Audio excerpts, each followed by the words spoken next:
2013 সালের 5 মে মতিঝিলে হেফাজতের সমাবেশে আইন শৃঙ্খলা বাহিনীর অপারেশনে ঠিক কতজন নেতাকর্মী নিহত হয়েছেন তার সঠিক সংখ্যা এখনও নির্ণয় করতে পারেনি সংগঠনটি।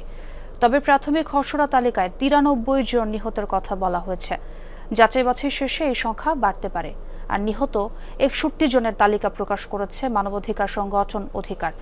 শাপলা চত্বরের ঘটনায় শেখ হাসিনা সহ অর্ধশত ব্যক্তির বিরুদ্ধে আন্তর্জাতিক অপরাধ ট্রাইব্যুনালে অভিযোগ দিয়েছে হেফাজত। সেটার তদন্ত চলছে বলে জানিয়েছেন প্রসিকিউটর। রিয়াজ রায়হানের রিপোর্ট। ইসলাম অবমাননাকারীদের শাস্তি ও নারীনীতির বিরোধিতা করে 13 দফা দাবিতে শাপলা চত্বরে হেফাজত ইসলামের সমাবেশ। দিনভর চলা সমাবেশে বিকেলের দিকে অবস্থান কর্মসূচির ঘোষণা দেন কওমি মাদ্রাসা ভিত্তিক সংগঠনটির নেতারা। দিনভর দফায় দফায় চলে নানামুখী সংঘর্ষ।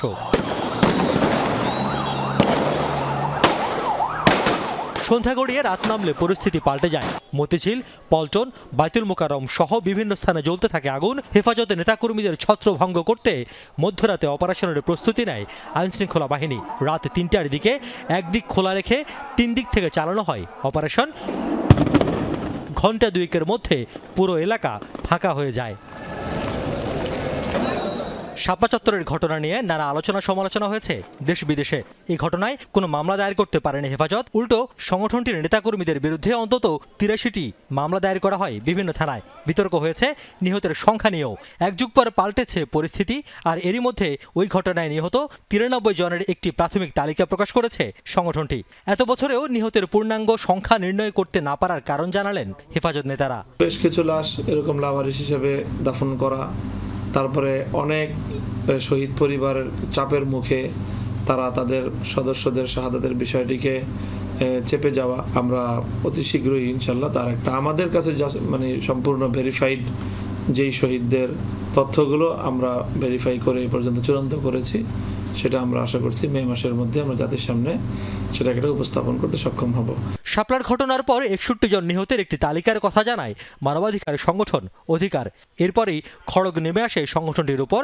তথ্য প্রযুক্তি আইনে গ্রেফতার করে কারাদণ্ড দেওয়া হয় অধিকারের সম্পাদক ও বর্তমান উপদেষ্টা আদিলুর রহমান খান এবং পরিচালক নাসির উদ্দিন এলানকে।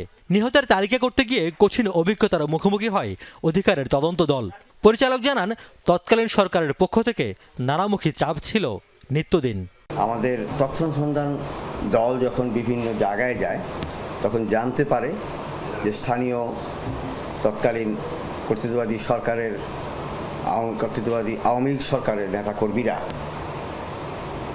এই ভুক্তভোগী পরিবারদের উপর বিভিন্ন ধরনের নিপীড়ন চালাচ্ছে, তাদেরকে হুমকি দেওয়া হচ্ছে এবং এই ঘটনা প্রকাশিত হলে তাদের উপর আরও নির্যাতনের খড়গ নেমে আসবে। ইভেন প্রশাসন, সিভিল এবং পুলিশ প্রশাসনও এইভাবে হুমকি ধমকি দিচ্ছিলেন ভুক্তভোগী পরিবার। রাজনৈতিক পথ পরিবর্তনের পর শাপলার ঘটনাকে গণহত্যা উল্লেখ করে আন্তর্জাতিক অপরাধ ট্রাইব্যুনালে 2টি অভিযোগ জমা দিয়েছে হেফাজত, যাতে সাবেক প্রধানমন্ত্রী শেখ হাসিনা, ওবায়দুল কাদের, সাবেক আইজিপি বেনজির আহমেদ, জিয়াউল আহসান সহ অর্ধশত ব্যক্তিকে আসামি করা হয়। অভিযোগের দ্রুত নিষ্পত্তি করে দায়ীদের শাস্তি চান হেফাজত নেতারা। আর তদন্ত কাজের অগ্রগতি আছে বলে জানালেন প্রসিকিউটর। এই 2টি অভিযোগ একসাথে করে ট্রাইব্যুনাল তদন্ত সংস্থা এখন তদন্ত কার্যক্রম চালিয়ে যাচ্ছে। আমরা তদন্তকারী কর্মকর্তার আবেদনের প্রেক্ষিতে আন্তর্জাতিক অপরাধ ট্রাইব্যুনালে একটি পিটিশন ফাইল করি, যে পিটিশনের উপরে ট্রাইব্যুনাল তাদের বিরুদ্ধে গ্রেফতারি পরোয়ানা জারি করে। তাদের মধ্যে কেউ কেউ বিভিন্ন মামলায় গ্রেফতার ছিল বলে তাদেরকে ট্রাইব্যুনালে হাজির করা হয়েছে। আর যারা এখনও পলাতক আছে তাদেরকে পুলিশ এখনও পর্যন্ত এই মামলায় গ্রেফতার করতে পারেনি। যে শাপলা হত্যাকাণ্ড 2021 সালের মোদী বিরোধী আন্দোলনে যে হেফাজতের নেতাকর্মীদের যে হত্যাকাণ্ড, এই হত্যাকাণ্ডগুলো সহ ফ্যাসিবাদী আমলে যতগুলো গণহত্যা এবং ব্যাপক হত্যাকাণ্ড সংঘটিত হয়েছে, প্রতিটি হত্যাকাণ্ডের যথাদ্রুত সম্ভব বিচার প্রক্রিয়া শেষ করার মাধ্যমে অপরাধীদের শাস্তির সম্মুখীন করা এবং তাদের বিচার কার্যকর করা। শাপলা চত্বরের ঘটনায় আদালতে আরেকটি মামলা দায়ের করা হয়, যা মতিঝিল থানাকে তদন্তের নির্দেশ দিয়েছেন আদালত। রিয়াজ রায়হান, যমুনা নিউজ, ঢাকা।